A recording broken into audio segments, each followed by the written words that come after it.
4 days ago, his world was turned upside down. Sure, he was already supposed to play in LA tonight, but instead of wearing a Mavs jersey, Luka Doncic will be donning the purple and gold in prime time. His first shot against his former team.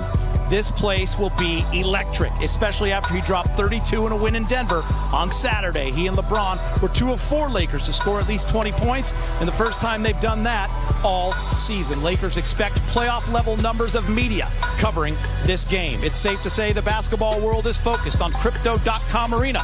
The Lakers and Dallas Mavericks meet for the second time this season. You'll see it all right here on Spectrum Sportsnet. Tip-off is coming up at 7 o'clock. Hello and welcome to Access Sportsnet Lakers, brought to you by your Southern California Toyota dealers. Chris McGee, James Worthy, we got Ali, Brez, Rob back in the studio. We got Mike Trudell. He's waiting patiently for us. And Big Game James, this has playoff level vibes. AD and Max return. Of course, AD is not going to play. Luka facing his old team that traded him for the first time. A lot going on, a lot of emotions, a lot of storylines, Big Game. Yeah, I just looked to my left, and, I see AD over here, warming up a little bit. I know he's not playing, but he's warming up. So, it's electric when you're on the freeway and you can feel the vibe and the intensity coming into this building tonight. Luka is starting to get comfortable with this team, and he's going up against his former team. That's got to make for a great little short story in itself right there. Yeah, AD is out on the court, as well as Luka is right over your shoulder getting it ready for tonight. I want to show you some of the numbers, Big Game, as we head into tonight. Lakers by the numbers. They're 34-21, 4th in the West. By the way, James, they're 14-4 in their last 18 games. Defensive rating the last 15 games is best in the NBA. They're 15-12 versus teams above 500 this season. So, James, Saturday night was a fun one considering the history the last few years with the Denver Nuggets. And it was really good to see Luka feeling good mentally, physically, and just having that kind of game in a Laker win against a team that won 13-14 against him. Yeah, he's no longer in that mode of deferring to LeBron James. He really started to have some fun.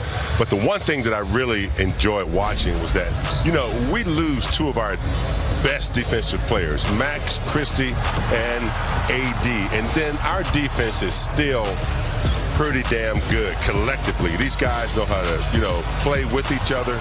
They did a really good job. But Luka, yes, he had a great game, 32 points, 10 rebounds. That's the Luka we're accustomed to seeing. Had 4 steals, Eater.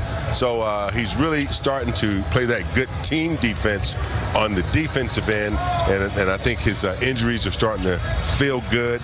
And as you can see, his shots from deep, that's the Luka we know. And I'll tell you what, James, you got to turn the page on Saturday because tonight is a big one. It's a national game. It's all anybody is talking about.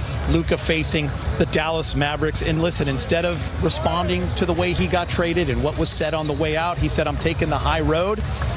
He's happy to be in LA, but he's also human, and he's 25 years old, and the emotions will be high. Hey, it's always nice to say the right thing, but I can tell you as a player, especially at that age, being traded unexpectedly, he's going to have some emotion in the game. The key is, can he control his emotions and continue to play team ball and play his game? I think he will. He's just that type of guy. He lives for this type of moment.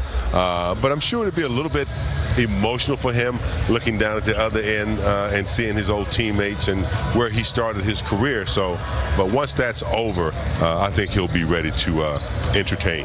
And make no mistake about it, the Dallas Mavericks are playing great basketball, but they have been hit by the injury bug as well. Unfortunately, we will not see Anthony Davis tonight as you take a look at the Mavs injury report. AD will be reevaluated in a few weeks. They also don't have Lively or Gafford, Big Game James. So this team definitely playing shorthanded. PJ Washington is even questionable. Caleb Martin is out. So all those awesome bigs that they have will not be playing tonight against the Lakers. Of course, former Laker Max Christie, he's been doing great. We will talk about him later in the show. Now for more, let's go to the hallway. He has been waiting patiently. Lakers reporter Mike Trudell is there with more. What's up, Big Mike? What's happening, guys? Always great to have you downtown here in Los Angeles, especially for a big game like this. And I wondered, having just talked to J.J. Redick pregame in Denver, remember he told Luka Doncic that he wanted to see that kind of blackout moment for him, and that certainly did happen with how great Luka played against the Nuggets. And I just wondered, what was the message going into this one? Certainly has to be a lot on Luka's mind. So here's how JJ answered that. He's at his best when he has that balance of joy and playfulness and that killer mentality and just perfectly living in the moment of competition. And he'll find that tonight. Mavs have had 4 games now essentially without a big or without their top 3 bigs, but still been pretty good and competitive. What have you seen from them, and what kind of different game plan might it call for? Yeah, I mean, they're going to switch everything when they're small. They're disruptive on that end. They're going to crash. Kyrie and Spence are going to play ISO. Well, they have a few other guys that play ISO too. But, we just have to win the possession battle, and we have to do a good job knowing who we're helping off of. JJ, it's the Lakers, so a lot of these regular season matchups are going to have a big game feel. But how do you think it can help your group, because they're still relatively new, approach these big games together? Denver obviously was one tonight with all the elements in play, and kind of help your team come together with the hope of doing some stuff, making some noise in the playoffs. We were just talking about this back in the coaches' locker room. I think rather than viewing this stretch as a negative, view it as a positive. It's one of the messages we had yesterday to the group. It's an opportunity to obviously get better, but to develop a real mental toughness and a real hardened mentality around competition, because every game is tough and every game is important. All right, guys, there's JJ Redick. So certainly looking forward to seeing how his team follows up one of their best games of the year, and perhaps their best road win so far with that dominant performance in Denver. And a lot going on here tonight in the building, Geeter. All right, so much, Mike. We appreciate that, and it is going to be a fun one as we go to break. We are getting ready for Lakers and Mavs. Dorian Finney-Smith has been a huge addition in his own right, coming to the Lakers about a month before Luka. And this other former Mav might have the best quotes on the team. Big game. Did you hear what he said yesterday? I'll tell you during the commercial. And after the break, we've got a special guest on. 4 days ago, his world was turned upside down. Sure, he was already supposed to play in LA tonight, but instead of wearing a Mavs jersey, Luka Doncic will be donning the purple and gold in prime time. His first shot against his former team.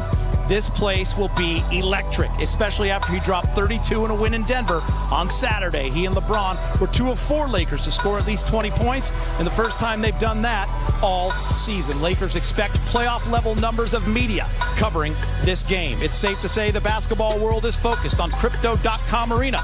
The Lakers and Dallas Mavericks meet for the second time this season. You'll see it all right here on Spectrum Sportsnet. Tip-off is coming up at 7 o'clock. Hello and welcome to